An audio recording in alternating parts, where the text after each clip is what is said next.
கதைக்களம் நேயர்கள் அனைவருக்கும் அன்பு வணக்கம். இன்றைக்கு நாம் நிகழ்ச்சியில் கேட்கவிருப்பது, பார்க்கவிருப்பது, கலந்துரையாடவிருப்பது அப்பாவின் சிநேகிதர் என்ற சிறுகதையின் கலந்துரையாடல். இது முக்கியமான இன்றைக்கு நடக்கப் போவது ஒரு முக்கியமான நிகழ்வு. காரணம், நம்ம ஜனவரி அ முதல் மாதம் இந்த மாதிரி கலந்துரையாடல் நிகழ்ச்சிய நம்ம தொடர்ந்தோம். அதுல 12வது கலந்துரையாடல் இன்றைக்கு. ஆ இத பத்தி ஒரு 2023 கதைக்களம் பத்தி ஒரு சின்ன பார்வை நான் உங்களுக்கு இங்க குடுக்க விரும்புறேன்.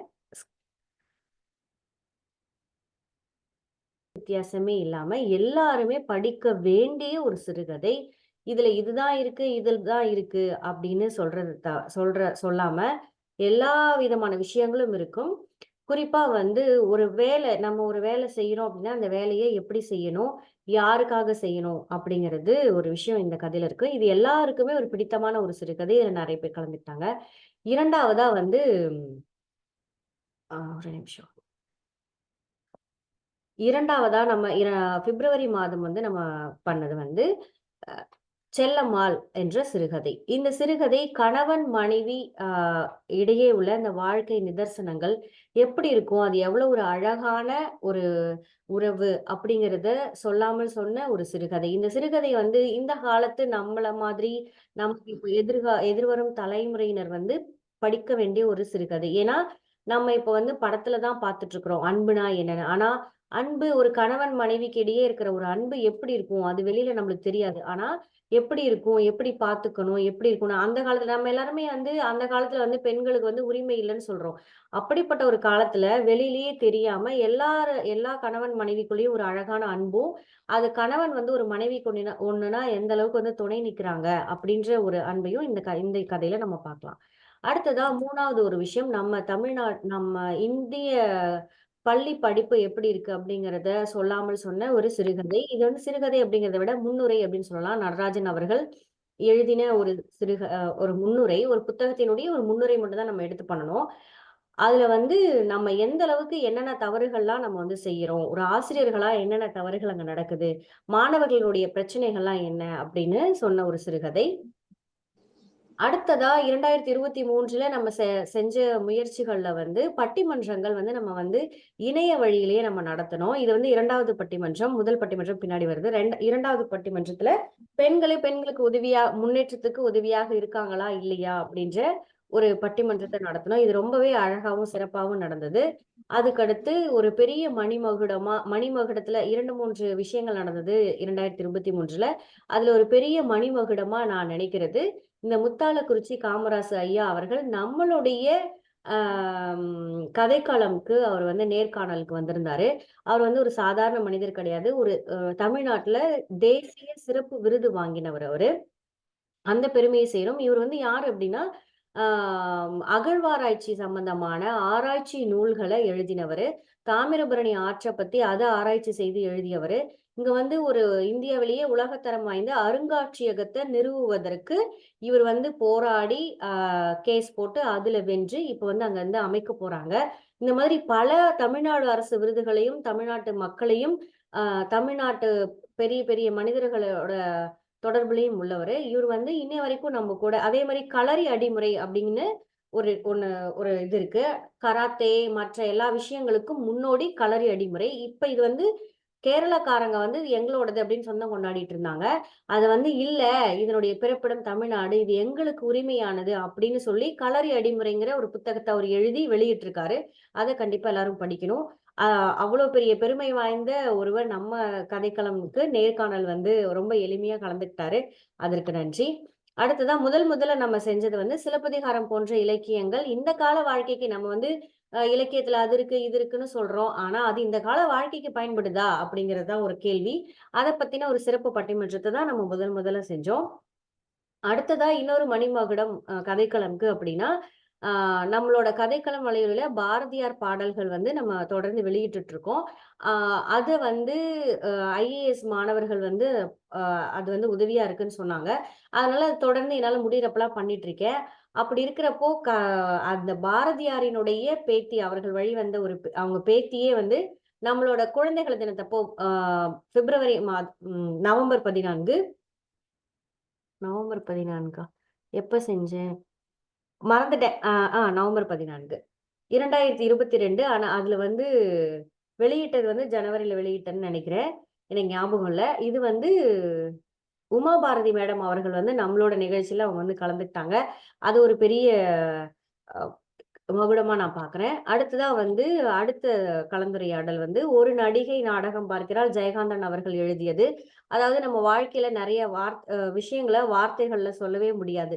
அப்படிப்பட்ட வார்த்தைகள்லயே சொல்ல முடியாத விஷயங்கள ஒரு எழுத்துல கொண்டு வந்திருப்பாரு. அதனால எனக்கு மிக மிக பிடித்த ஒரு சிறுகதை. அது இல்லாம ஒரு ஆண்மகன் எவ்வளோதான் வந்து இது பேசினாலும், புரட்சி பேசினாலும், ஆழ் மனதுல அவன் எப்படி இருக்கிறான் அப்படின்றத சொன்ன ஒரு சிறுகதை. அடுத்ததா இந்த ராஜா வந்திருக்கிறார் அப்படிங்கிற வந்து ஒரு சிறுகதை வந்து நம்ம ஏற்கனவே வெளியிட்டிருந்தோம். கு. அழகிரிசாமி அவர்கள் எழுதியது. எனக்கு ரொம்பவும் என்னை மிகவும் கவர்ந்த ஒரு சிறுகதை. அந்த சிறுகதை வந்து இந்த இந்த பிக் பாஸ் 7ல வந்து கமல் அவர்கள் வந்து இதே கதைய அவர் வந்து பரிந்துரைச்சாரு. அதனால இந்த கதைய எல்லாரும் படிக்கணும் அப்படின்னு கேட்டுக்கிறேன். அடுத்ததா வந்து நாற்காலி, தூமகேது அப்படின்ற சிறுகதை. நாற்காலி வந்து கீரா அவர்கள் எழுதியது. அவர் யாருன்றது நம்மளுக்கு தெரியும். வட்டார வழக்குல அவர் வந்து பெயர் போனவரு. அது வந்து 80, 90களுக்கு முன்னாடி பிறந்தவங்களுக்கெல்லாம் நாற்காலி பத்தின விஷயங்கள், இத பத்தி படிக்கும்போது மனதுல ஆனந்தத்தை ஏற்படுத்தும். அப்படிப்பட்ட ஒரு சிறுகதை. தூமகேது அப்படிங்கிறது பாவம் செய்யக்கூடாது. பாவம் செஞ்சா திரும்பி நம்மளுக்கு எப்படி வரும்? அப்படிங்கிற ஒரு சிறுகதை. அடுத்ததா வந்து மனோதத்துவம் பத்தியும் நம்ம வந்து பேசினோம். அதுல விவசாயிகள் பத்தியும் அப்படியே நம்ம இழுத்துட்டு போயிடுச்சு அந்த ஒரு கலந்துரையாடல். அப்படிப்பட்ட ஒரு கலந்துரையாடல் தான் இது. நம்ம எப்படி வந்து நம்மள பார்த்துக்கணும் அப்படின்றது. அடுத்ததா வந்து ஜப்பான் பத்தின ஒரு புத்தகம். அந்த புத்தகம் வந்து இப்போ வாழ்க்கையில நீங்க முன்னேறணும், இல்ல வாழ்க்கையில எனக்கு கஷ்டம் இருக்கு. நான் எப்படி இந்த கஷ்டத்துல இருந்தெல்லாம் முன்னேறணும் அப்படின்னு நினைக்கிறவங்களுக்கு இந்த புத்தகம் ஒரு சிறந்த எடுத்துக்காட்டா இருக்கும்.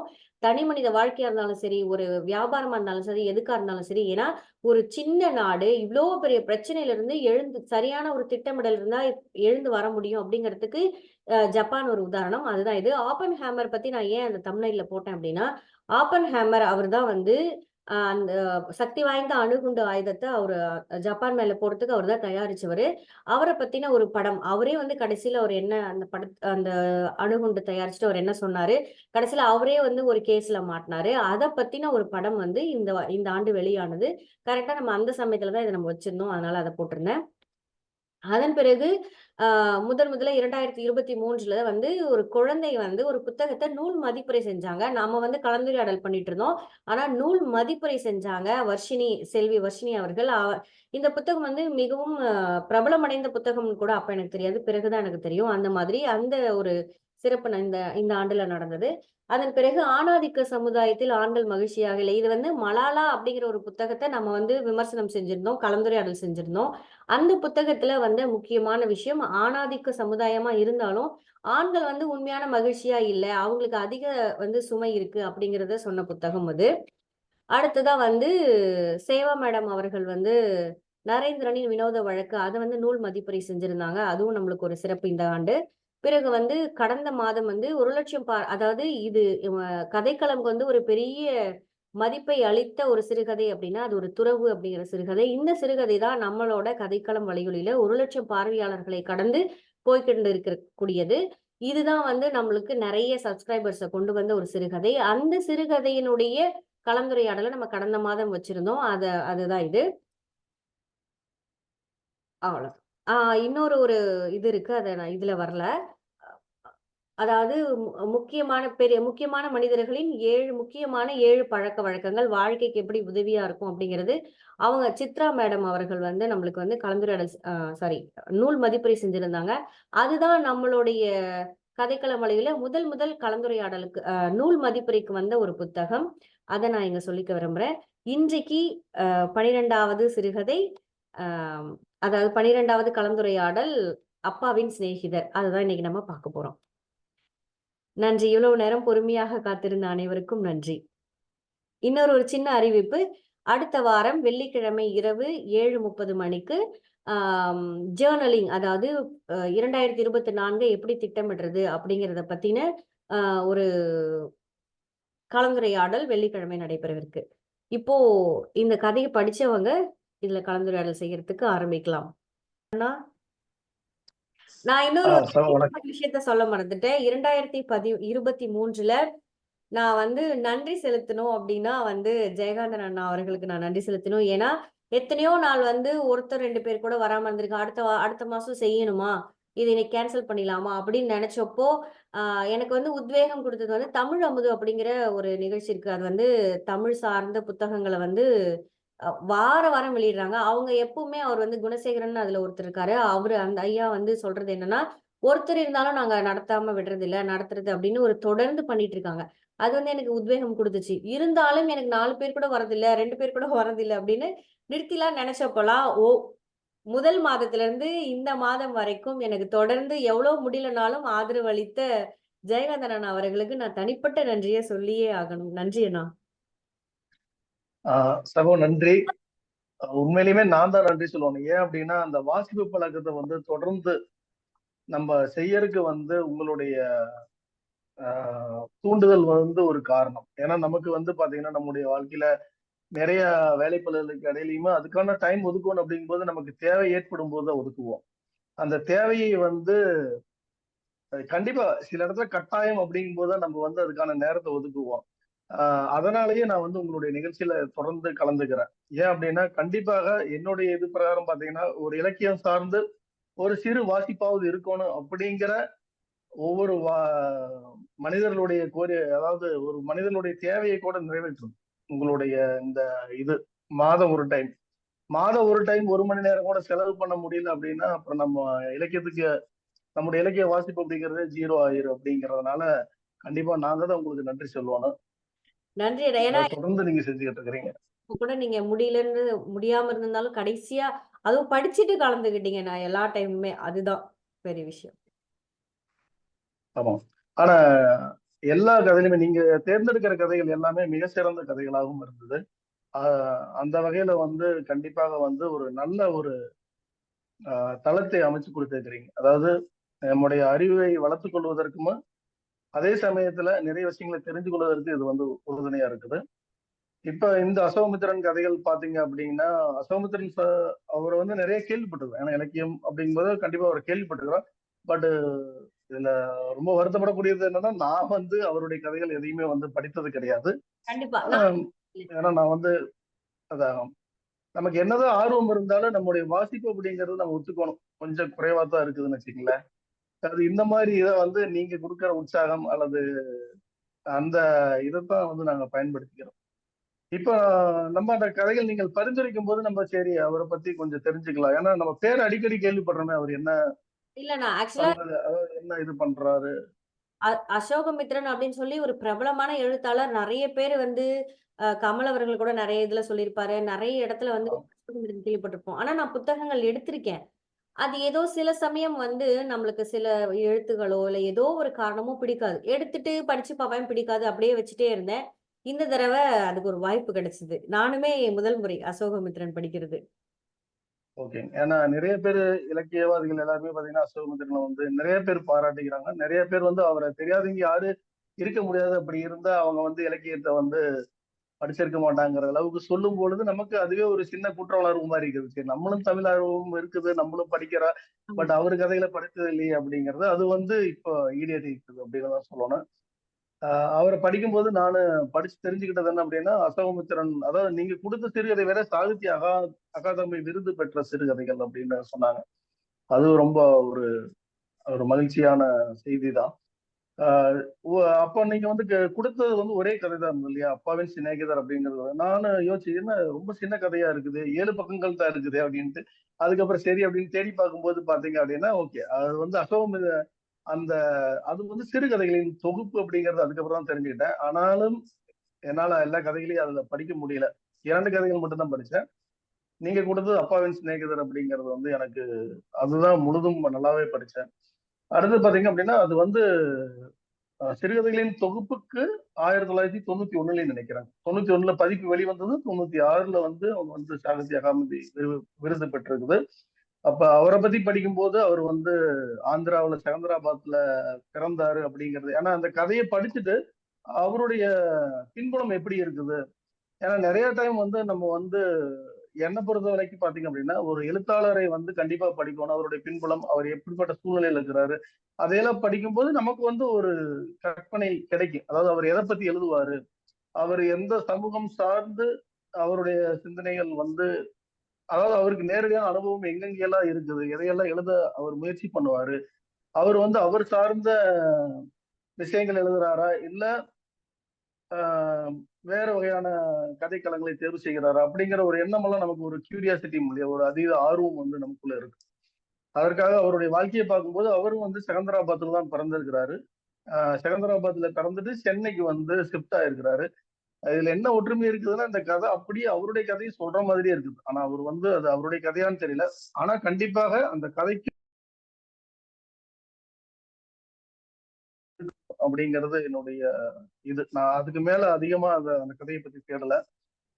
அவரும் செகந்தராபாத்ல இருந்து 1952லயே இன்னும் இதை ஷிஃப்ட் ஆகுற மாதிரி கதையில சொல்றாங்க. அவரும் வந்து தன்னுடைய 21வது வயசுல வந்து செகந்தராபாத்ல இருந்து சென்னைக்கு ஷிஃப்ட் ஆயிருக்கிறதா வந்து அவருடைய வரலாறுல, அவருடைய விக்கிபீடியாவுல இருக்கு. அப்படின்னா கிட்டத்தட்ட இந்த கதையும் அவரு கதையும் ஏறத்தாழ ஒரே மாதிரிதான் இருக்குது. அதுக்கப்புறம் அவர் சென்னையில வசிச்சிருக்கிறார். இவரு பாத்தீங்கன்னா நிறைய சிறுகதைகள் அவரை பத்தி தேடும்போது கிடைச்சது. ஒரு 270க்கும் மேற்பட்ட சிறுகதைகளை வந்து எழுதியிருக்கிறாரு.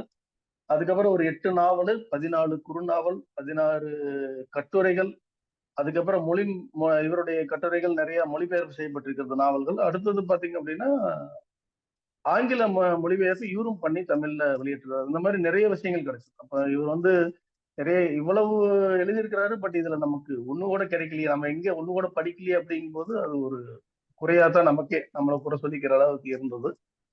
ஆஹ் ஓகே, இந்த கதையை பத்தி நம்ம போகும்போது அப்படிங்கும்போது அந்த கதை வந்து இந்த விருது பெற்றது, சாகித்ய அகாதமி விருது பெற்றது அப்படிங்கிறது ஒரு வந்து நமக்கு ஒரு உற்சாகம் தரக்கூடிய, அந்த கதையை கண்டிப்பா படிக்கணும். ஏன்னா நமக்கு வந்து அந்த விருதை பத்தி, நமக்குன்னு இல்லை எனக்கு வந்து அந்த விருதை பத்தி வந்து ஆஹ் பெரிய எப்படி சொல்றதுன்னா அதனுடைய பிரம்மாண்டம் நமக்கு இன்னும் புரியல. ஏன் அப்படின்னா நம்ம வந்து அந்த துறையில் இல்லை அப்படிங்கறதுதான்.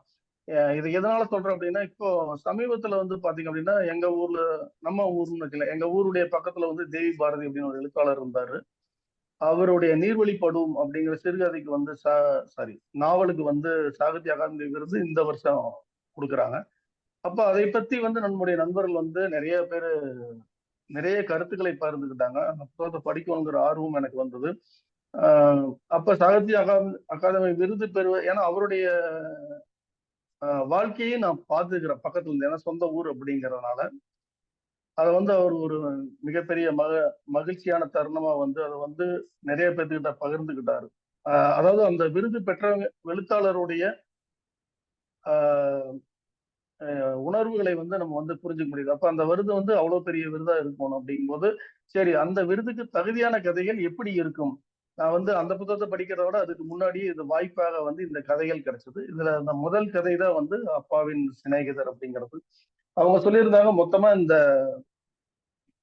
விருது பெற்ற இதுக்கு வந்து மொத்தமா அதுக்குள்ள வந்து 9 கதைகள் இருக்கிறதாகவும், ஒரு குறு நாவலும் ஒரு நீண்ட நாவலும், அப்ப மொத்தம் 11 கதைகள் பார்த்தாலும் அதுக்குள்ள வருது. பட் ஒரு பானை சூற்றுக்கு ஒரு சோறு பதம் அப்படிம்பாங்க இல்லையா, அந்த மாதிரி நீங்க சொன்ன மாதிரி அந்த தலைப்பு அப்பாவின் சிநேகிதர் அப்படிங்கிற அந்த சிறுகதையினுடைய தலைப்பு தான் அந்த நூலுக்கு வச்சிருக்கிறதுனால நீங்க அந்த கதையே வந்து சொல்லியிருக்கிறீங்க. அந்த கதை ரொம்ப நல்லா தான் இருந்தது. ஒரு 7 பக்கங்களை கொண்ட கதையா இருந்தாலும் அந்த கதையினுடைய சுருக்கம் என்ன அப்படின்னா, அப்பாவுடைய நண்பரை வந்து ஒருத்த அதுல 3 கதாபாத்திரம் தான். ஒண்ணு வந்து நாராயணன் அப்படின்ட்டு, அவர்தான் வந்து ஆஹ் அப்பாவின் மகன் அப்படிங்கிறது, அதாவது அப்பாவின் சிநேகிதர் அப்படிங்கிறது. அந்த அப்பாங்கிற கேரக்டர் பாத்தீங்க அப்படின்னா அவருடைய பேரு என்ன, ஒரே அவங்க பேர் என்ன சொல்லியிருந்தாங்க எனக்கு, சைது மாமா. இல்ல சையது அப்படிங்கிறவர் தான் அவருடைய நண்பர். பையன் வந்து நாராயணன். அப்பாவுடைய பேரு என்ன சொல்லியிருந்தாங்க அப்படிங்கிறது ஒரே எனக்கு ஆனா ஒரு நிமிஷம், நம்ம கதை சொல்லாம நம்ம விமர்சனத்துக்கு போயிடலாங்கண்ணா. அப்படியா? சரிங்க. ஏன்னா அது ரொம்ப ஒரு சின்ன கதை தான் அப்படிங்கறதுனால 8 நிமிஷம் கேப் எடுக்குதுல்ல, அதனால கொஞ்சம் இதா இருக்கு. இப்ப 40 நிமிஷங்கிறது. சரி, ஓகே ஓகே. அது வந்து அவருடைய அப்பா பேர் சங்கரன். ஓகே, சங்கரனுடைய பிள்ளை தான். ஓகே. இந்த கதை சொல்லாம போகணும் அப்படின்னா, இந்த கதையில என்ன நம்ம தெரிஞ்சுக்கிற அளவு அந்த படிக்கும்போது என்ன உணர்வுகள் ஏற்படுது அப்படிங்கிறத மட்டும் நான் நிறைய சொல்றேன். அவர் வந்து பார்க்கும்போது வந்து அப்பாவுடைய நண்பரை பார்க்கும்போது அது ஏதோ அவர் வந்து அவர் ஒரு எதிரி மாரி பார்க்குறாப்ல. எதிரி மாரி இல்ல. தனக்கு ஒரு நம்பிக்கை துரோகம் செய்துவிட்ட ஒரு நபராகத்தான் அவங்களுக்கு தெரியுது.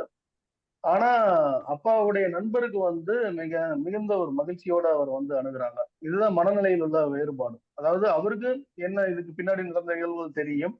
இவங்க நம்பிக்கை துரோகம் செஞ்சுட்டாங்க அப்படின்னு அவங்க நினைக்கிறதாவும், அவரும் அத நினைக்கிற அவருக்கும் அது தெரியும். அவங்க என்ன நினைச்சுட்டு இருக்கிறாங்க அப்படின்னு. ஆனாலும் ஒரு இடைவெளியில் வந்து பார்க்கும் பொழுது, தன்னை மீறிய ஒரு உணர்வு. அதாவது தன்னுடைய நலம் ஒரு நலத்தை நாடுவோர்களுடைய பார்க்கும்போது இயல்பாகவே வந்து அவருக்கு வந்து ஒரு மகிழ்ச்சி வருது. ஆனா அந்த மகிழ்ச்சி இப்ப இருக்கிற அந்த ஜெனரேஷன் அப்பாவுடைய பையனுக்கு வந்து இல்ல. ஏன் அப்படின்னா, அவர வந்து ஒரு எதிரி மாரி பாவிக்கிற மாரி காட்டியிருப்பாரு. இதுதான் கதை வந்து ஸ்டார்ட் ஆன இடம். அதுக்கப்புறம் வந்து அவரு வந்து எந்த விஷயத்தையுமே வந்து இது சிறுகதை அப்படிங்கிறனால அதோடைய பேக்கிரவுண்ட் அதாவது அதோடைய பின்புலத்தில் உள்ள கதைகளை வந்து அதிகமா வந்து அவரு சொல்லல. அதுக்கு பதிலா வந்து அவருடைய மனதில் ஆழமா வந்து இவர் வந்து அப்பாவை அல்ல நம்மள ஏமாத்தி இருக்கிறாரு அப்படிங்கிற எண்ணத்தோட வந்து அவன் பேசுறான். அப்ப அவங்க வந்து பேசும்பொழுது அவருக்கு இவருக்கு பேச்சுல வந்து பாத்தீங்கன்னா இவர் ஒட்டி ஒட்டாம பேசுறாப்புல பையன். அவரு வந்து ரொம்ப அன்போட ஆஹ் பேசுறாங்க. அந்த மாதிரி காட்டியிருந்தாங்க. ஆஹ் அதுக்கப்புறம் பாத்தீங்க அப்படின்னா அவர் வந்து சொல்ல வந்தது வந்து நான் எப்படி இருக்கிறாங்க அவங்களுடைய குடும்ப நலனை விசாரிக்கிறார். ஏன்னா நண்பருடைய பிள்ளைகள் அல்லது அவர் குடும்பம் நல்லா இருக்குது நல்லா இருக்கணும் அப்படிங்கிற எண்ணம் வந்து அவருக்குள்ள இருக்கிறத வந்து அவருடைய பேச்சு வந்து காட்டுது. கண்டிப்பா வந்து வீட்டுல வந்து பார்த்துட்டு தான் போகணும் அப்படிங்கிற அளவுக்கு அவர் பேசுறாரு. பையன் வந்து அதை வந்து விளக்க முற்படுறாப்புல. அதாவது எப்படியாச்சும் அங்கிருந்து அவரை அனுப்பி விட்டுறலாம் அப்படிங்கிற ஒரு எண்ணத்தோட இருக்கிறாப்புல. ஆனாலும் அவர் விடாப்பிடியா வந்து இல்ல நான் வந்து பார்ப்பேன் அப்படிங்கிறாப்புல. அப்போ வந்து பையன் என்ன நினைக்கிறான்னா, சரி அம்மா வந்து இந்த மாரி நம்பிக்கை துரோகம் செஞ்சுட்டு போனவங்கள பார்க்கும்போது ரொம்ப திட்டுவாங்களே! இது எப்படிதான் சமாளிக்கிறது? அப்படிங்கிற மாரி ஒரு எண்ணத்தோட தான் கூட்டிட்டு போறாப்ல. கூட்டிட்டு போம்போது ஆனா அவங்க அம்மா வந்து இவர பார்த்தானையும் வந்து ஆ அவங்களுக்கு வந்து அந்த எண்ணமெல்லாம் எதுவுமே வரல. அதாவது நம்பிக்கை துரோகம் செஞ்சுட்டாங்கிறது முன்னாடி வரல. ஒரு நண்பரை அப்பாவுடைய அல்லது கணவருடைய நண்பரை பார்க்கும் பொழுது அவங்களுக்கு முதலில் கண்ணுக்கு தெரியறது என்ன அப்படின்னா, கணவர். ஆ அப் ஆமா. அவங்க அப்பாவுடைய இதுதான். அவங்க அப்பாவுடைய இழப்பு தான் அவங்களுக்கு முன்னாடி தெரியுது. அதாவது இந்த மாரி ஒரு சிறந்த நண்பரை கூட விட்டுட்டு வந்து அவரு போய் சேர்ந்துட்டாரு இல்லையா? அப்படின்ட்டு அழுகுறாங்க. ஆ மகன் வந்து அதோட கதை முடியுது. அவ்வளவுதான். அவரு வந்து பெருசாலாம் எதுவும் சொல்லல. அவங்க வந்து எடுத்த வேகத்துல திட்டுவாங்கன்னு நெனச்சாங்க. திட்டல. அதுக்கு பதிலா வந்து அவருடைய பழைய நினைவுகளை வந்து சொல்லி அழுவதாக முடிச்சுக்கிறாங்க. இதுல நானு 2, 3 விஷயங்கள் ஏன்னா இந்த கதைய படிக்கும்போது நமக்கு என்னென்ன நினைப்புகள் வருது அப்படின்னா, அவர் என்ன சொல்ல வர்றாரு அப்படிங்கிறத வந்து நம்ம முயற்சி செய்யணும் அப்படின்னம்னா, ஆ நம்ம தமிழ் பழமொழி எல்லாம் சொல்லுவோம் இல்லைங்களா? யாருமே வந்து எடுத்த நேரத்துல அவர் செஞ்ச தீமைகள் வந்து உடனே நினைப்புக்கு வரக்கூடாது. அதாவது அவர் செய்த நல்லது அல்லது அவர்ட்ட இருந்த சிறந்த விஷயங்கள் தான் வந்து ஒருத்தரை பார்க்கும்போது வந்து முதலில் வரணும். அப்படிங்கிறது தான் நம்முடைய சமூகம் நமக்கு கற்றுக் கொடுத்த பாடம். இப்படித்தான் வந்து மனித உறவுகள் போய்க்கிட்டு இருக்கு. தமிழ்லயே அப்படிதான் சொல்லுவாங்க. குற்றம் பார்க்கின் சுற்றம் இல்லை அப்படின்னு தான் சொல்லுவாங்க. நம்ம யாரு எதையெல்லாம் சின்ன சின்ன விஷயங்களை கூட நீங்க குற்றமா நினைச்சீங்க அப்படின்னா, நமக்கு எந்த ஒரு நண்பர்களுமோ அல்லது உறவினர்களோ யாருமே இருக்க மாட்டாங்க. அப்படிங்கும்போது அவரோட மனதுல வந்து இயல்பாவே வந்து அந்த குற்றம் காண்கிறத இது இல்ல. 2வது பார்த்தீங்க அப்படின்னா, ஒரு ஒருத்தரை இழக்கும்பொழுது, நானுமே நெறைய டைம் நெனச்சுப்பேன். இத பண்ணும்போது எனக்கு வந்து இன்னொரு நினைப்பு என்ன வந்ததுன்னா, ஒரு போன முறை அ ஊருக்கு போயிருக்கும்போது என்னுடைய அப்பா நல்லா இருக்கிறாரு. பட் இருந்தாலும் அவருடைய சிநேகிதர வந்து பார்க்கறதுக்கான வாய்ப்பு கிடைச்சது. உண்மையிலேயுமே ஒரு இனம் புரியாத சந்தோஷம் வரத்தான் செய்யுது. ஏன்னா, அத வந்து நம்ம நேரடியா அனுபவிக்கும் போது தான் தெரியும். ஏன் அப்படின்னா, அதற்கு பின்னாடி நிறைய விஷயங்கள் இருக்குது. ஏன்னா, என்னுடைய அப்பா அப்படின்னா எனக்கு ஒரு தோற்றம் இருக்குது. எனக்கு ஒரு வடிவம் குடுத்திருப்பேன். அவருக்கு ஒரு கேரக்டர் குடுத்திருப்போம். என்னுடைய அப்பா இப்படித்தான் இருப்பாரு. இந்த வடிவத்துல தான் இருப்பாரு. இப்படித்தான் இருப்பாரு அப்படின்னு. ஆனா அதையெல்லாம் உடைச்சுட்டு, அவங்களுடைய பார்வையில இருந்து பார்க்கும்போது பார்த்தீங்கன்னா, நிறைய விஷயங்கள் இங்க வந்து அ தெரியாத விஷயங்கள வந்து நிறைய தெரிஞ்சுக்கலாம். நம்முடைய அப்பா வந்து எப்படி இருந்தாங்க? அப்ப என்ன பண்ணிட்டு இருந்தாங்க? அதெல்லாம் பார்த்தீங்கன்னா, சில முறை உங்க கற்பனைக்கு எட்டாத விஷயங்களாவும் இருக்கு. ஏன்னா, அது நம்முடைய அறிவை தாண்டி இருக்கு. அத தெரிஞ்சுக்கிறதுக்கு நமக்கு மிகப்பெரிய ஆர்வமும் இருக்கு. அப்படிங்கும்போது இயல்பாவே வந்து நம்ம அப்பாவுடைய நண்பர் அப்படிங்கிறது அவருடைய ஸ்தானத்துல தான் நம்ம வச்சு பார்ப்போம். அதே ஒரு மரியாதை. மற்ற மனிதர்களை பார்க்கும்போது குடுக்குற மரியாதைய விட, அப்பாவுடைய சிநேகிதர் அப்படிங்கும்போது கிட்டத்தட்ட அப்பாவுடைய மரியாதைய தான் நம்ம அவங்களுக்கு குடுக்குறோம். அது வந்து நேர்ல உணரும் போது தான் தெரியும். எனக்கு இந்த கதையை படிக்கும்போது அதுதான் எனக்கு வந்து பின்னாடி ஞாபகமா வந்தது. அவங்களுடைய அம்மாவுக்கும் அதே தான் தோணியிருக்கு. அதாவது அவருடைய இடத்துல கிட்டத்தட்ட அவர் இல்லாத அவரோடும் அதிகமாக பழகியவர்.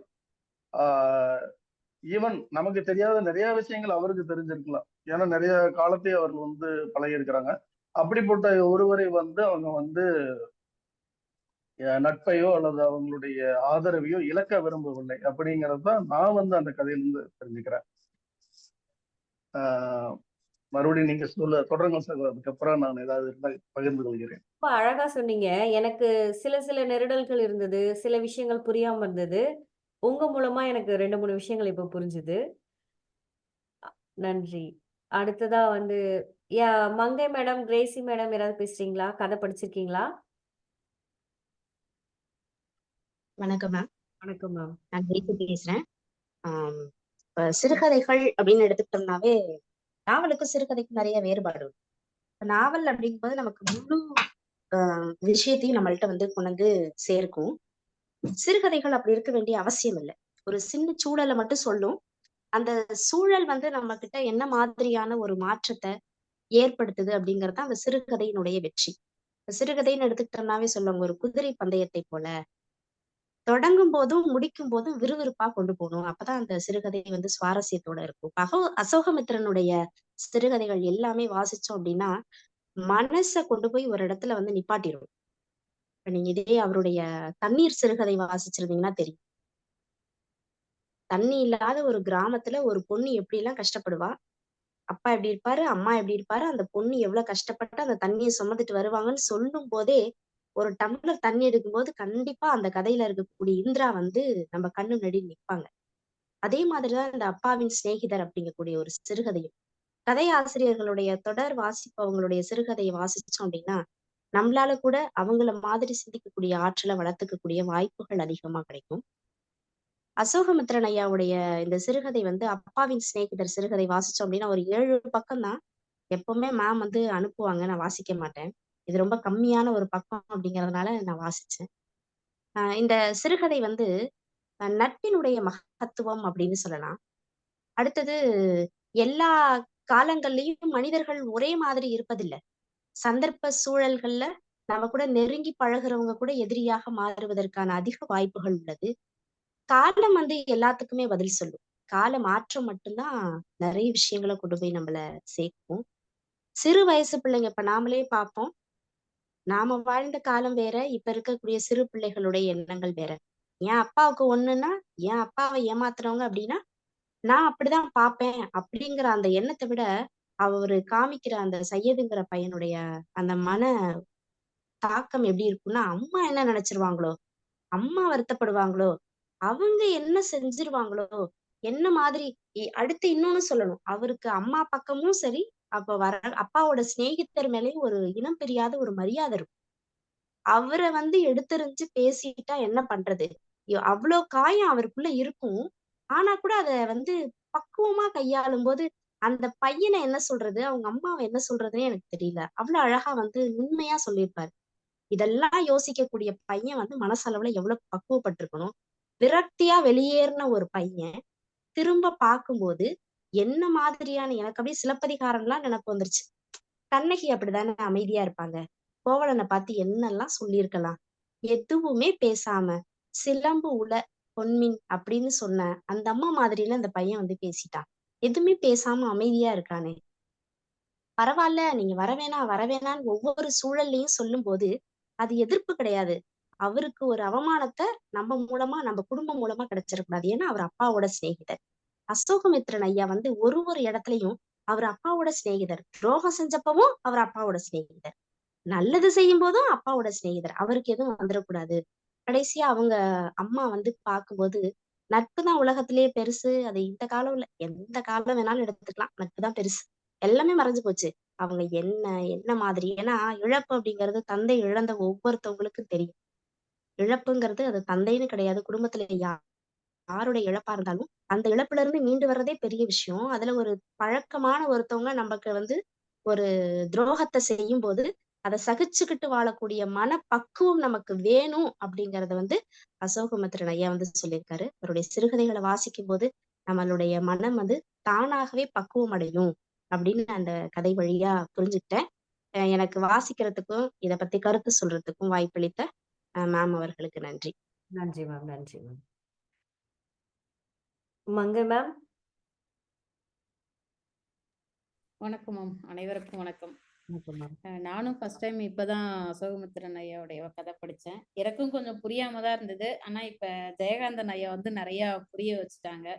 அந்த நட்பின் ஆழம், அதாவது அவரு சும்மா வெறுவாயிலே சொல்ற மாதிரி, ஆனா அவர் நிறைய செஞ்சிருக்கிறாரு. உங்க அப்பா எனக்கு நிறைய செஞ்சிருக்காரு, அந்த நன்றி எனக்கு இருக்கு அப்படின்னு அவரு தெளிவா சொல்லுவாரு ஒரு ஒரு விஷயத்தையும்.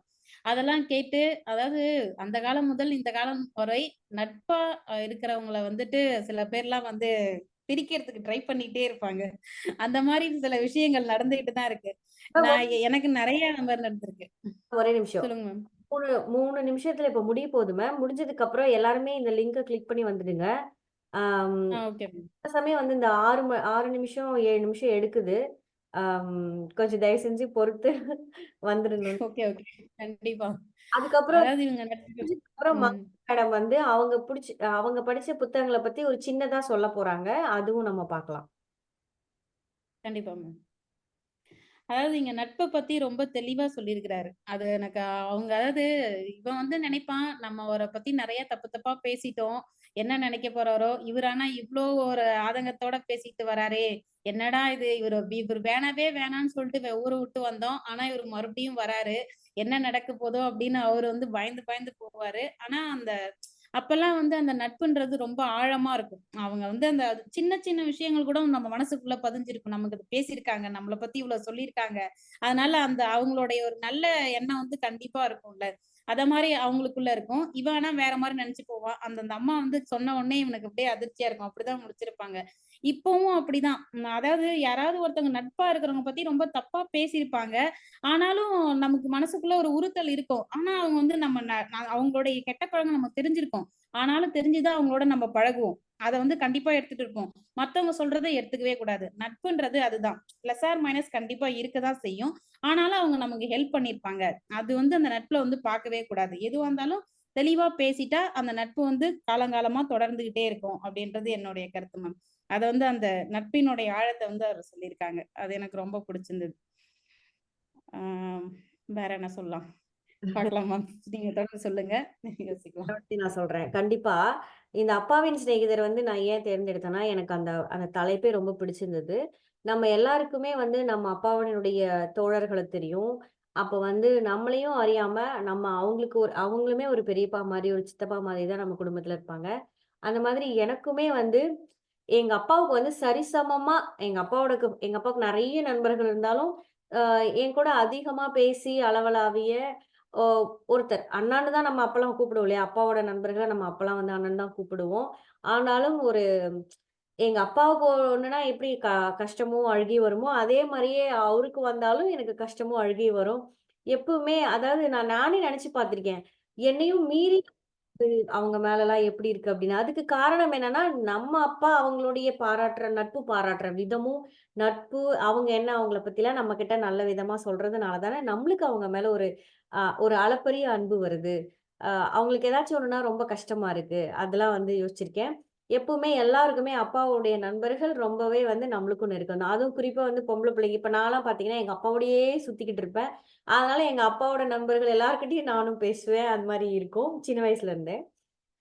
ஆ அதே மாரி துரோகங்களும் எல்லா இடத்துலயும் எல்லாரும் பண்ண போறதில்ல. ஆனா இந்த கதையில காமிச்சிருக்காங்க. ஸோ அதுக்கு பின்னாடி என்ன நடந்தது அப்படிங்கிறது நம்மளுக்கு தெரியல.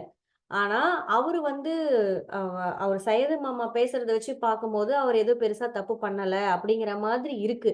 அந்த சூழல் இந்த பையனுக்கு தப்பாக இருந்திருக்கலாம். எங்கேயோ ஒரு இடத்துல தப்பாவும் போயிருந்திருக்கலாம். அதனால இந்த கதையில அத நம்ம எப்படி வேணா எடுத்துக்கலாம். ஆனா ஜெயகாந்தன் அண்ணா சொன்ன மாதிரி, மங்கை, கிரேசி மேடம் அவங்கலாம் சொன்ன மாதிரி, அதற்கு பின்னாடி இருந்த அழகான அன்பு தெரிஞ்சது. Yes ma'am. அந்த அவங்க அம்மா அதற்கு பின்னாடி ஒவ்வொரு மனிதர்களுமே வந்து எவ்வளவு கஷ்டத்துல வாழறாங்க அப்படின்றதும் புரியுது. ஏன்னா அந்த வீடு, அந்த ஹவுஸ் ஓனர் வந்து திட்டுறது, தெரியாம கூட்டிட்டு போறது, இது வந்து சென்னையிலுமேவும் இருக்கும். எல்லா பெருநகரங்கள்லயுமேவும் நடக்கக்கூடிய ஒரு விஷயம். இப்ப நம்ம எல்லாருமே வந்து பயந்து பயந்து ஒரு வாழ்க்கை வாழறோம் இல்லையா? ஒரு வேலைக்கு போறது, ஒரு இஎம்ஐ கட்டுறது, அது இது பண்றது. அதனுடைய தாக்கம் நம்மளுக்கு அங்க தெரியுது. இதுல வந்து ம் ஆ சாரி. என்னன்னா, இப்ப வந்து நம்ம வந்து சம்பளம் நெறைய கிடைக்குது. அதுக்கேத்த ஒரு நல்ல வசதியான வீடு அப்படி இப்படி நம்ம இருக்கோம். ஆனா, அதுக்கு பின்னாடி ஒரு நிம்மதியான வாழ்க்கை இருக்குமா? அப்படின்னு கேட்டா, அது ஒரு கேள்விக்குறியா இருக்கு.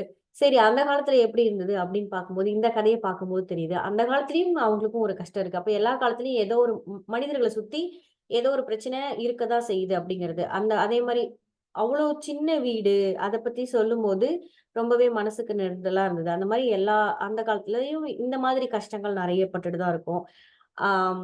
அத தாண்டி என்னால வர முடியல. அந்த அந்த விஷயத்த நெனச்சுட்டு. அதே மாரி அவங்கள பார்த்த உடனே எவ்ளோ துரோகம் செஞ்சிருந்தாலும், "இப்படி விட்டுட்டு போயிட்டாரே!" அப்படின்னு அவர பார்த்து சொல்லும்போது, அந்த அம்மாவோடனுடைய கள்ளம் கபடம் இல்லாத மனசு தான் எனக்கு புரிஞ்சுது. அ மங்கை மேடம் ஒரு பாயிண்ட் சொன்னாங்க. அது ரொம்ப ரொம்ப உண்ம. நெறைய இடங்கள்ல பார்த்தீங்கன்னா, திருமணம்னு ஒண்ணு ஆயிடுச்சுனாலே, அந்த கணவருடைய நட்ப வந்து அ துண்டிக்கிறது தான் முதல் விஷயமா இருக்கும். ஆ அதாவது எல்லாரும்னு சொல்ல முடியாது. அந்த காலத்துல தான் இந்த காலத்துல தான் அப்படி நடக்குதுன்னு சொல்ல முடியாது. எல்லா காலத்திலயுமே இந்த கணவனுடைய நட்ப துண்டிக்கிறது அப்படிங்கிறது நெறைய இடங்கள்ல நடக்கிறத நம்ம பார்த்துருக்கோம். ஆனா, அ நல்லவங்க எப்படி இருப்பாங்கங்கிறதுக்கு இது ஒரு சாட்சி. மனசுல எந்த கபடமும் இல்லாம எவ்வளோ துரோகம் செஞ்சிருந்தாலும், உடனே அந்த ஒரு ஆற்றாமை வெளிய வருது. இதுல வந்து நெறைய சின்ன சின்ன விஷயங்கள் அதே மாரி கிரேசி மேம் சொன்னாங்க.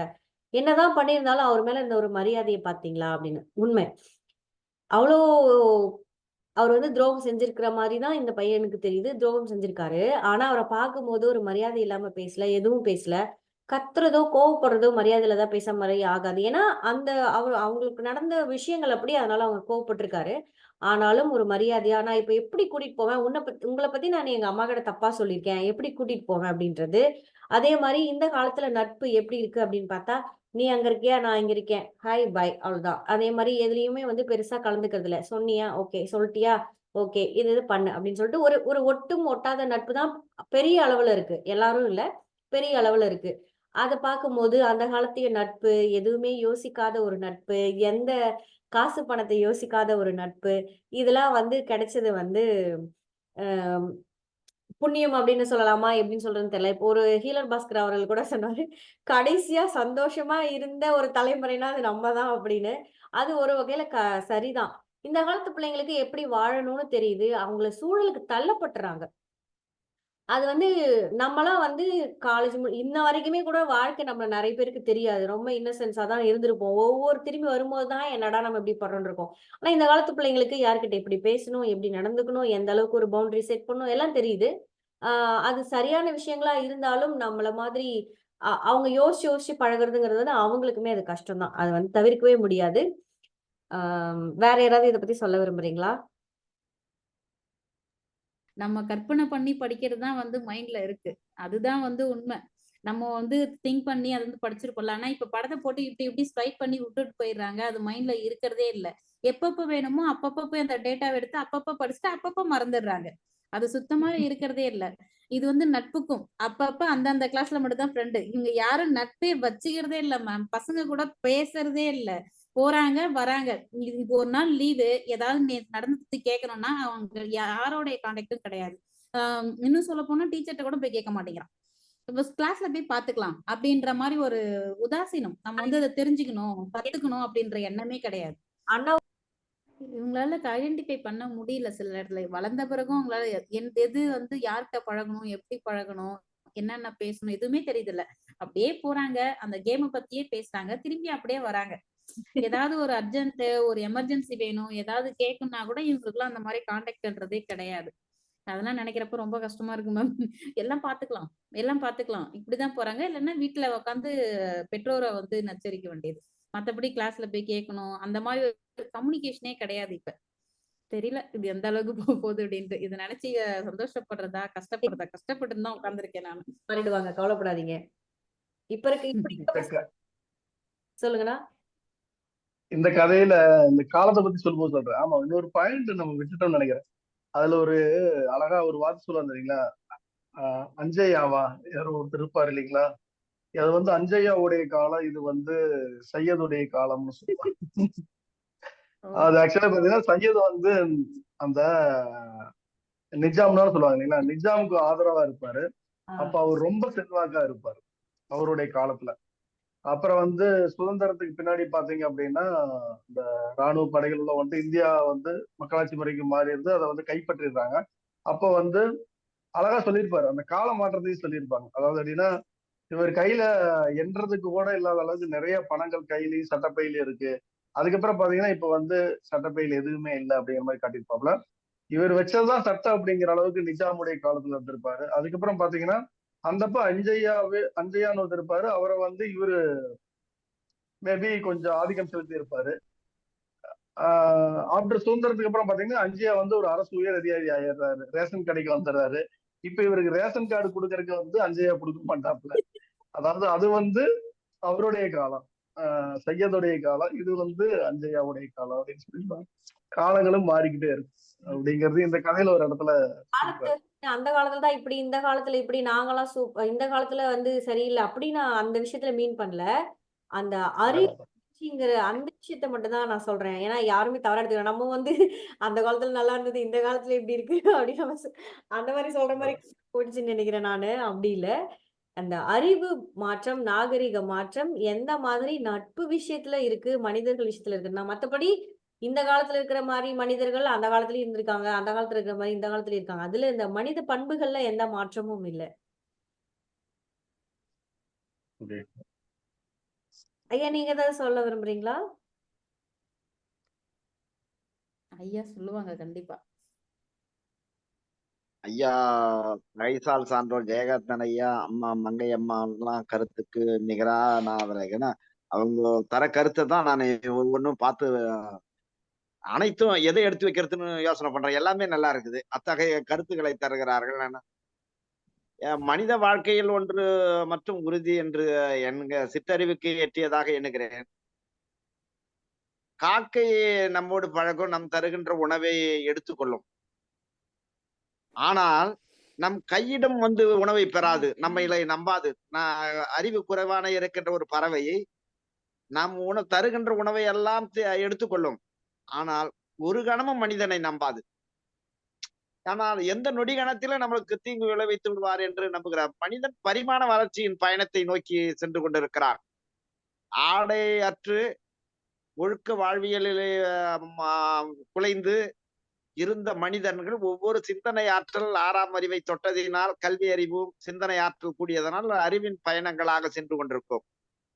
ஒவ்வொரு படிப்பினையும் தந்தை தான் தருகிறார்கள். அதிகபட்சம் பெண்களுக்கு தந்தையார் பிடிக்கும். காரணம் என்றால் அவர்கள் மீது அளவற்ற எங்கு பார்த்தாலும் தந்தையரை நேசிக்கின்றவர்கள் அன்னையர்களாகத்தான் இருக்கிறார்கள். தாயை நேசிக்கிறவர்கள் மகனாக இருக்கிறார். ஆனா அவர் திருமணம் ஆகிவிட்டால் இயலாமை விலங்கிட்ட மனிதனாக இருக்கிறார். எப்படி இருந்தாலும் அவர் சுதந்திரமாக தாயிடம் அந்த சிறிய வயதை போல் அவர் பயணத்தை செய்ய முடியவில்லை. எப்படியாவது அவரை நெருடலுக்குள்ளாகி விடுகிறார். வெளியே சொல்ல முடியாத அனைத்தும் தெரிந்து ஒரு ஊமையாக ஆகிவிடுகிறார். அதிக இடங்களில் அதுதான் பதிவு. அது வெளிவராத இருக்கின்ற ஒரு மனித பரிமாண வளர்ச்சி பயணத்தில் இவ்வளவு தூரம் வந்திருக்கிறது ஐயா கூறியதை பார்க்கின்ற போது மற்றற்ற மகிழ்ச்சியை கொள்கிறோம். மனிதன் இன்னும் எக்காலத்தில் குரங்கினத்தில் வந்ததைத்தான் கூடிடுகிறார்கள். குரங்கு ஒரு கலையை பிடிக்கின்ற போது அக்கலையை உற்று நோக்கும். நம் வலிமையும் உடல் அமைப்பையும் இந்த கலை தாங்குமா என்று தேர்வு செய்யும். பிடித்த நொடிகணத்திலே அதை மறைந்து விடும். அடுத்த கலையை தாவி உடனே இந்த கலையை அதை சிந்திக்காது. அடுத்த கலை அவர் பயணம், அவர் ஓட்ட பயணத்தில் இருக்கிறார். மனித ஆற்றலும் அப்படித்தான் இருக்கிறார்கள். நியாயம், அறிவு, சான்று எல்லாம் சொல்வார்கள். ஆனால் அதில் ரொம்ப கடினம். அது வள்ளுவர் சொல்லியதை போல் நிற்க, ஔவையார் சொல்லியதை போல் நிற்க அதற்கு தக, அதை அதிக இடங்களில் பெறுவதற்கு கடினமாக இருக்கிறது. நன்றி ஐயா, நேரம் எடுத்துக்கொண்டேன், மன்னித்தருள் வேண்டும். தளத்தின் நேரம் கருதி இடம் சார்கிறேன். நன்றி ஐயா, வணக்கம். அருமை ஐயா. ஐயா நல்லா ரொம்ப அருமையா சொல்லியிருந்தீங்க. இந்த மாதிரி தமிழ்ல நாங்களும் பேச முயற்சி செய்வோம் அடுத்த முறை. ஐயோ ஆனா அருமை அருமை. உண்மைதான். ஏன்னா இந்த இந்த ஆற்றல் மாதிரி வாய்ந்த எங்களால ஐயா போன்றவர்கள் எனக்கு இல்லைங்க இதுல ஐயா. ஐயா அதுல ஒரே ஒரு வந்து விண்ணப்பம். எனக்கு ஐயா ஒரே சின்ன விண்ணப்பம் ஐயா. சொல்லுங்க ஐயா. எனது இளைய மகள் எனக்கு அவர் ஆசிரியராக இருக்கிறார். எனக்கு இளைய மகள், அவர் 17 வயது கூட இருக்காது. எனக்கு ஆசிரியர். அவர் தருகின்ற ஒவ்வொரு வார்த்தையும் நான் எங்கு என் மகள் என்று உயர்த்தி விடவே, தருகின்ற பாதை, சொல்லுகின்ற கருத்து எனக்கு சான்றோனாக தெரிகிறது. காரணம் என்றால், அப்பா நீ இது தெரியும் அது தெரியும் எனக்கு தெரியும் என்று சொல்கிறாய், தவறுப்பா என்றுவாரு. எப்படிமானா, நீயும் இன்னொருவரிடம் தான் கடன் பெற்றிருக்கிற, மற்றவர்கள் சேகரித்து வைக்கவில்லை, நீ சேகரித்து வைத்துக் கொண்டால் அதை வகுத்து தொகுத்து தருகிறாய், அதனால் நீ தேர்வாகிறாய். ஆனால் உனது என்று எதுவுமே இல்லை. இந்த உலகத்தில் நிறைந்த பொருளை நீ தான் பொறுக்கி சேர்த்து கோர்த்து வைத்துக் கொள்ளுகிறாய். ஆனால் உனதென்று எதுவும் இல்லை அப்பான்வாரு. யோசனையில் பார்ப்பேன். என் மகள் சொல்லியது கருத்து சரியானது என்று எண்ணுவேன். சில நேரங்களில் எனக்கு தெரியும் அந்த இலக்கணம் தெரியும் செருக்கு, சில நேரங்கள் மனதுக்குள் நெருடல் வரும். அப்போது என் மகள் அதை சரி செய்வார். எனக்கு தெரியும் என்பது இல்ல, நீ அதை சேர்த்து வைத்திருக்கிறாய், கோர்த்து வைத்திருக்கிறாய். உனது எந்த பொருளும் இந்த உலகத்தில் கிடையாது, உனதென்று எதுவுமே இந்த உலகத்தில் கிடையாது, இன்னொருமிடந்து கடன் பெற்றிருக்கிறாய் என்றார். நன்றி ஐயா. போன்ற சான்றோர்களினோட பின்தொடர்வதால் தான் தங்களை தரிசித்தேன். எனக்கு ஒரு புத்துணர்வு கிடைத்தது. சில வார்த்தைகளை சேர்த்து வைத்திருக்கிறேன். அது பல இடங்கள் ஐயா கூறியதை மாலையாக இணைக்கிறேன். இதுதான் தவிர எனது என்ற பொருள் எதுவும் இல்லை உலகில் என்பதை நித்தமும் உணர்கிறேன். நன்றி ஐயா, வணக்கம் அம்மா. நன்றி அம்மா, வணக்கம் மங்கை அம்மா உள்ளிட்ட கதைக்களம் நன்றி அம்மா, நிர்வாக அம்மையரம் வணங்கி இடம் சார்கிறேன். நன்றிங்கய்யா. நன்றிங்கய்யா. நன்றி அண்ணா. அண்ணா இதை முடிச்சிடலாங்களா? நீங்க ஏதாவது சொல்ல விரும்புறீங்களாண்ணா ஜெயகாந்தன் அண்ணா? கண்டிப்பா. இல்ல சகோ, நீங்க இன்னொன்னு சொல்றேன் அப்படின்னு சொல்லியிருந்தீங்க இல்லையா? நம்ம இதுக்கு வந்து ஒரு இதை நிறைவு செஞ்சிடலாம். அப்பாவின் சிநேகிதரை பத்தி சிறுகதை தான். அதுல வந்து நெகிழ்ச்சியான விஷயங்களும் நட்பை பத்தியும் தான் நம்ம நிறைய பேசணும்.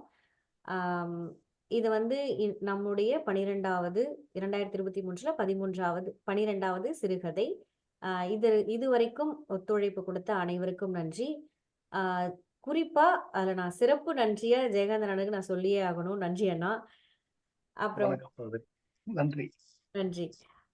நம்ம அடுத்த 2024 இருந்து வேற மாதிரியா இந்த நிகழ்ச்சியை கொண்டுட்டு போலாம்னு நான் நினைக்கிறேன்.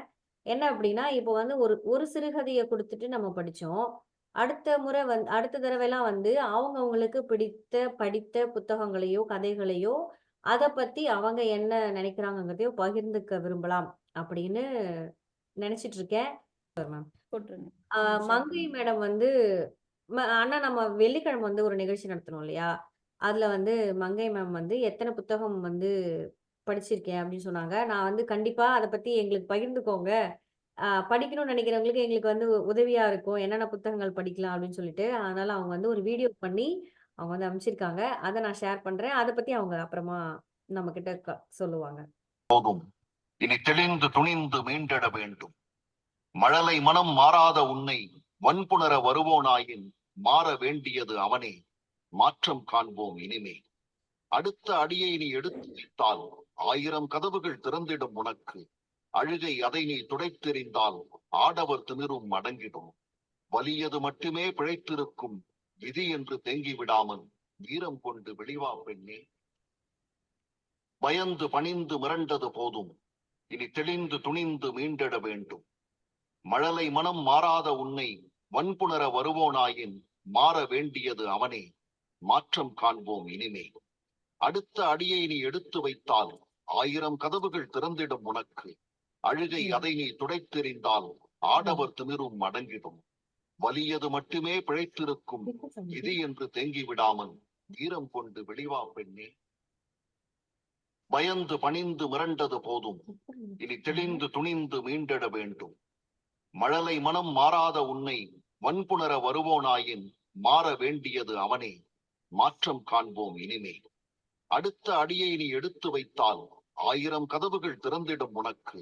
அழுகை அதை நீ துடைத்தெறிந்தால் ஆடவர் திமிரும் அடங்கிடும். வலியது மட்டுமே பிழைத்திருக்கும் விதி என்று தேங்கி விடாமல் வீரம் கொண்டு வெளிவா பெண்ணே. பயந்து பணிந்து மிரண்டது போதும், இனி தெளிந்து துணிந்து மீண்டிட வேண்டும். மழலை மனம் மாறாத உன்னை வன்புணர வருவோனாயின் மாற வேண்டியது அவனே. மாற்றம் காண்போம் இனிமேல். அடுத்த அடியை நீ எடுத்து வைத்தால் 1000 கதவு.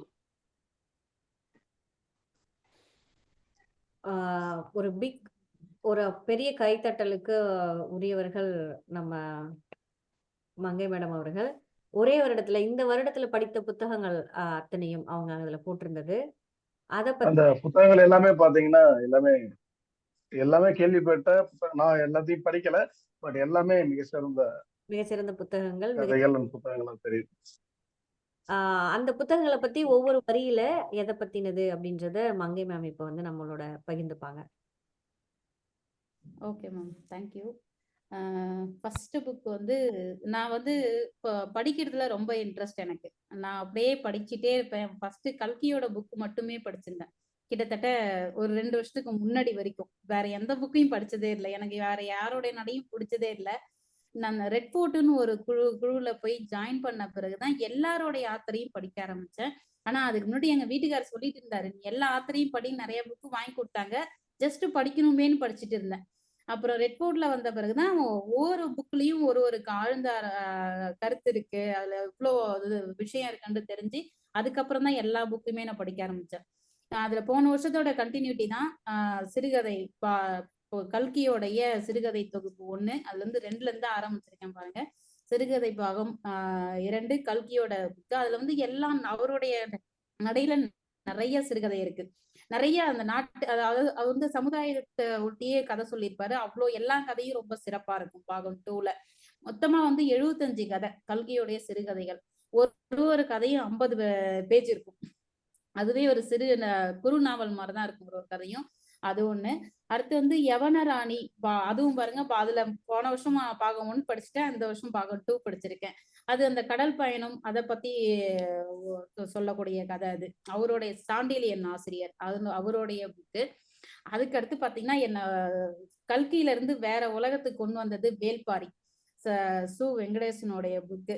நான் இப்ப தொடர்ந்து இன்னொரு தளத்துல வந்து ரீட் பண்ணிட்டு இருக்கிறேன். அவ்வளோ ஒரு அருமையான புக்கு வேல்பாரி.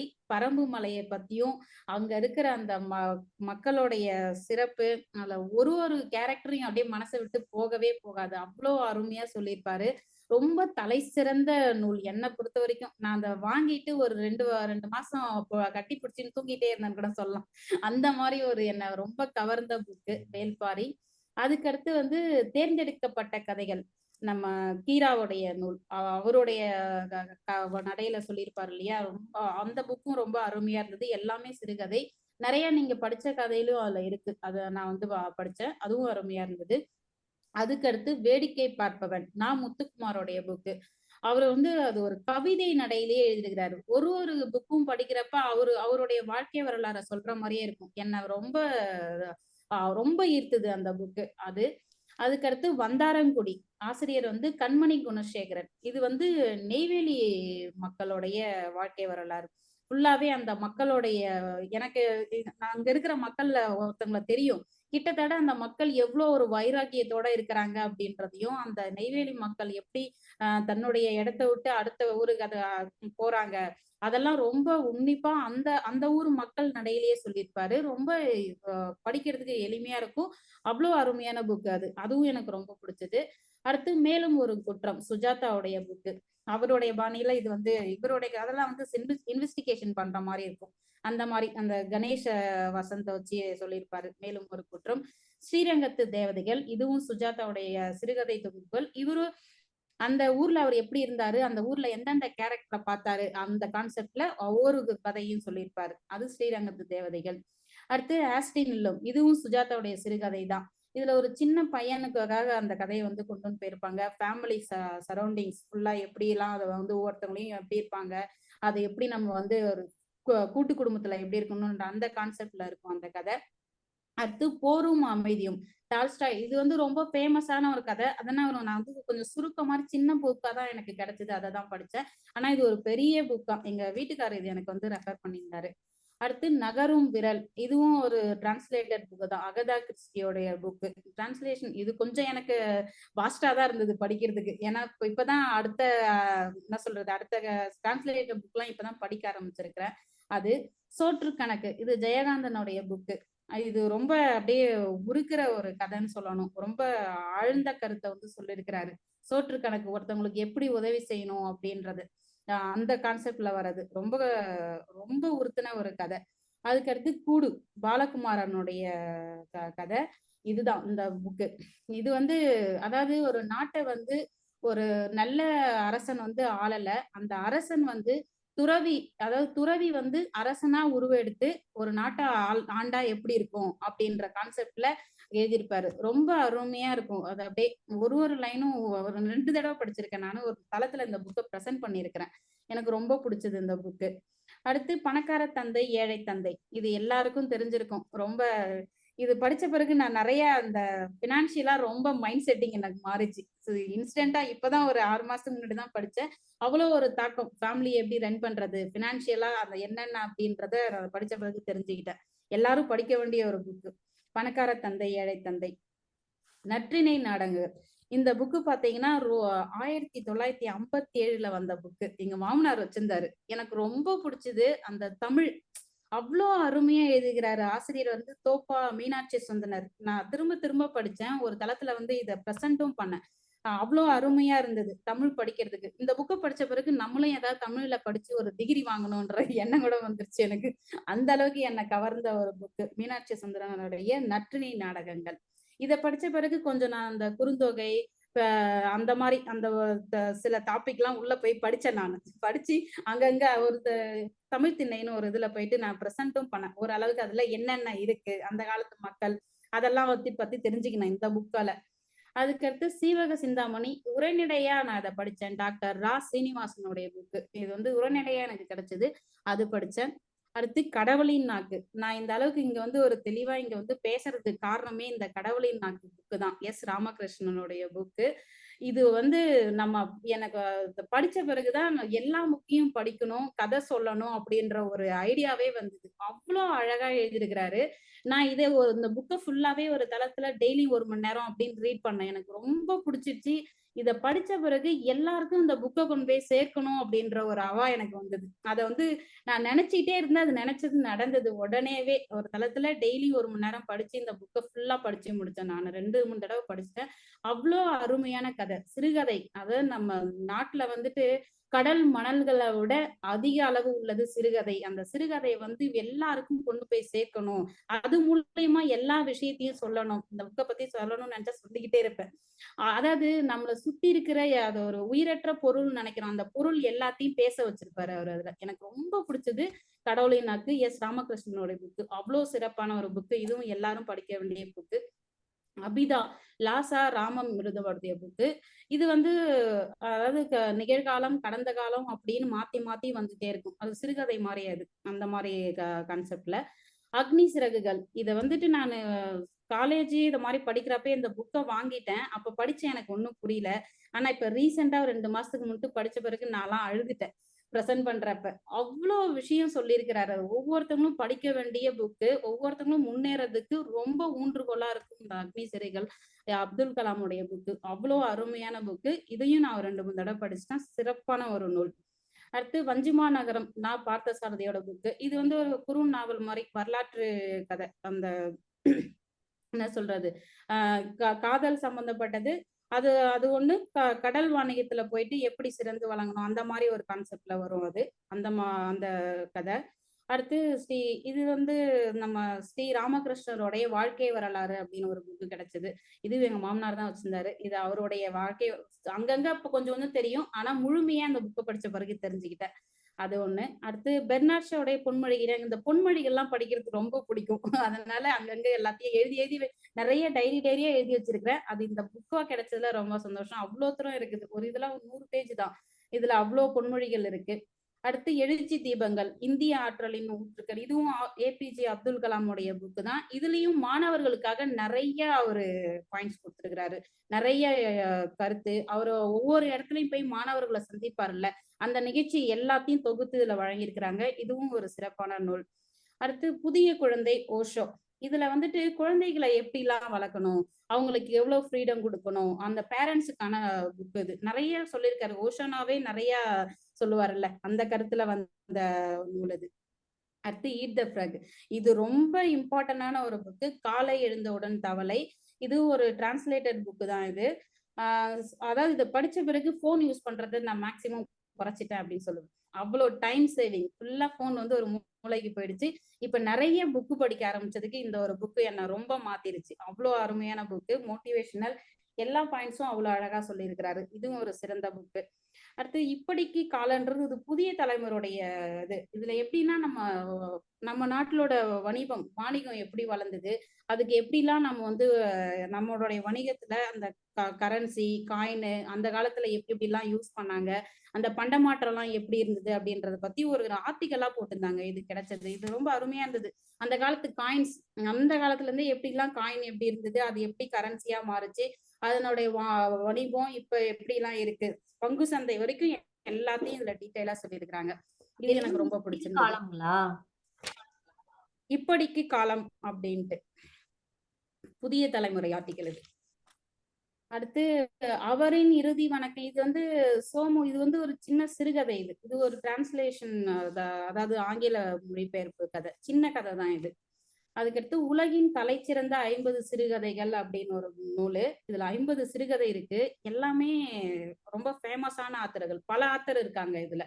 எல்லாமே நிறைய சிறந்த கதை. நிறைய இது நான் ப்ரெசென்ட்டும் பண்ணியிருக்கிறேன் எல்லா ஒரு தளத்துல.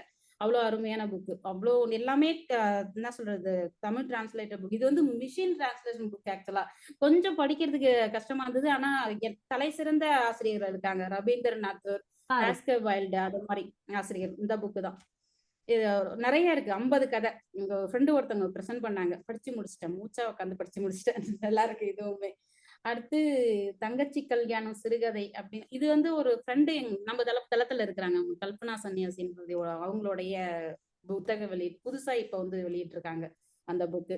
அடுத்து மகாபாரதம் உரைநடையா ஒரு நூல் கிடைச்சது. அது ஃபுல்லா படிச்சிருக்கேன் நானு. நம்ம நிறைய சீரியலா பார்த்திருப்போம், படமா பார்த்திருப்போம். இது உரைநடையா படிக்கிறப்ப கொஞ்சம் டிஃப்ரெண்டா இருந்தது எனக்கு. நம்மளால செயலாலாம் படிக்க முடியாது. அட்லீஸ்ட் உரைநடையாவது தெரிஞ்சுக்கலாமே அப்படின்னு இந்த புக்கு ஃபுல்லா படிச்சு முடிச்சிருந்தேன். அடுத்து இதுல ஒரு சிறுகதை கொத்து தமிழ் துணை அதாவது 11th ஸ்டாண்டர்ட் புக்கு ஒண்ணு ரீசெண்டா எனக்கு கிடைச்சது. நான் 11th ஸ்டாண்டர்ட் வந்து 2001 படிச்சேன்னு நினைக்கிறேன். அப்ப வந்து அதுல வந்து கதையில எனக்கு செவ்வாழைன்ற மட்டும்தான் தெரியும். மத்த கதைலாம் எனக்கு ஞாபகமே இல்லை. ஆனா இப்ப வந்து அந்த புக்கு படிக்கிறப்ப அதுல இருக்கிற ஒரு கதையும் அவ்வளோ ஒரு ஆழ்ந்த கதை. 10 ஆசிரியர் இருக்காங்க அதுல. 10 கதையும் அருமையான கதை. எனக்கு ரொம்ப பிடிச்சிருந்தது. சொல்லுங்க. செவ்வாழை வந்து அறிஞர் அண்ணாவுடையது தானே? ஆமா, அறிஞர் அண்ணாவுடைய எல்லா ஆசிரியருமே அதுல வராங்க. அறிஞர் அண்ணா, வரதராசனார், புதுமை பித்தன், ராஜாசி, அகிலன், ஜெயகாந்தன், ரகுநாதன், பார்த்தசாரதி, சூடாமணி, இத்தனை ஆசிரியரும் அதுல இருக்கிறாங்க. கீரா நாராயணனுடைய அந்த நாற்காலி எல்லாமே அதுல இருக்கு. அந்த கதைலாம் அவ்வளவு சிறப்பான ஒரு கதை. அப்ப வந்தது, அப்ப படிச்சப்ப நமக்கு புரிஞ்சிருக்கு அதுல சின்ன வயசுல இருந்தோம். இப்ப நான் படிக்கிறப்ப அவ்வளவு அம்மாவோடது இந்த வருஷத்துக்குள்ள பண்ணிடணும்னு நினைச்சேன். ஆனா எனக்கு பிடிச்ச சிறுகதை கிடைக்கவே இல்லை. அதனால பண்ணவே இல்லை. okay. மத்ததெல்லாம் ரொம்ப அருமையா இருந்தது இந்த புக்கு. அடுத்து ஒரு இது வந்து ஒரு தல வரலாறு புள்ளிருக்குவேலர். இது நான் அதுல மென்ஷன் பண்ணல. அதுக்கடுத்து அப்பாவின் சிநேகிதர் நீங்க கொடுத்த புக்கு அதையும் படிச்சுட்டேன். அடுத்து ஒரு மாமரமும் மரங்கொத்தி பறவைகளும். ரொம்ப ஆச்சரியமா இருந்தது இந்த நான் புக்கை படிக்கிறப்ப.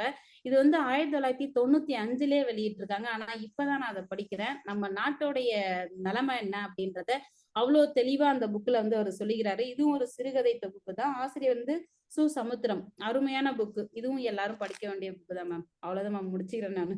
இதுவரை கேட்ட அனைவருக்கும் நன்றி மேம். எப்படி உங்களுக்கு நன்றி சொல்றதுனே தெரியல. நிறைய புத்தகங்களை இது எதை பத்தினது அப்படின்னு நீங்க சொல்லிருக்கீங்க. ஏன்னா இப்ப நான் பாத்தீங்கன்னா நான் ரொம்ப சூசி. நான் எடுத்து படிச்சு பார்ப்பேன். எனக்கு அந்த எழுத்து பிடிக்கணும், அந்த நடை பிடிக்கணும். ஏதாச்சும் எனக்கு பிடிச்சாதான் நான் படிப்பேன். அது மாதிரி நிறைய தவிர்த்தும் இருக்கேன். அதே மாதிரி எனக்கு என்ன விஷயம் இதுல இருக்குன்னு தெரியறதுக்கும் இத பத்தினதுன்னு தெரிஞ்சா நான் படிப்பேன். இல்லைன்னா பாதி படிச்சுட்டு வச்சிருவேன். அதனால நீங்க எவ்வளோ புத்தகங்கள் எங்களுக்கு அறிமுகப்படுத்திருக்கீங்க. குறிப்பா எனக்கு அறிமுகப்படுத்திருக்கீங்க. இதுல நிறைய படிக்கணும்னு ஆசை இருக்கு. முயற்சி பண்றேன். உண்மையிலேயே சொல்றேன். ஒரு அறிவு களஞ்சியத்த எங்களுக்கு காட்டியிருக்கீங்க. ரொம்ப ரொம்ப ரொம்ப நன்றி மேம். Thank you so ma'am. இது ஆக்சுவலா நெறைய எங்க வீட்டுக்காரர் எனக்கு நெறைய ரெஃபர் பண்ணியிருக்காரு. பிளஸ் ரெட் ஃபோர்ட் தளம். நிறைய அதுல நெறைய பேர் பிரசன்ட் பண்றாங்க. மேம்? அவருக்கு பெரிய நன்றி சொல்லணும். நெறைய உங்களுக்கு வாங்கி குடுத்துருக்காரு பாருங்க. படின்னு சொல்லிட்டு. ஆமா. இன்னும் நெறைய இருக்கு. இன்னும் அடுத்த வருஷத்துக்கு ஸ்டாக்ல இருக்கு. இன்னும் ஒரு 20 புக் ஸ்டாக்ல இருக்கு.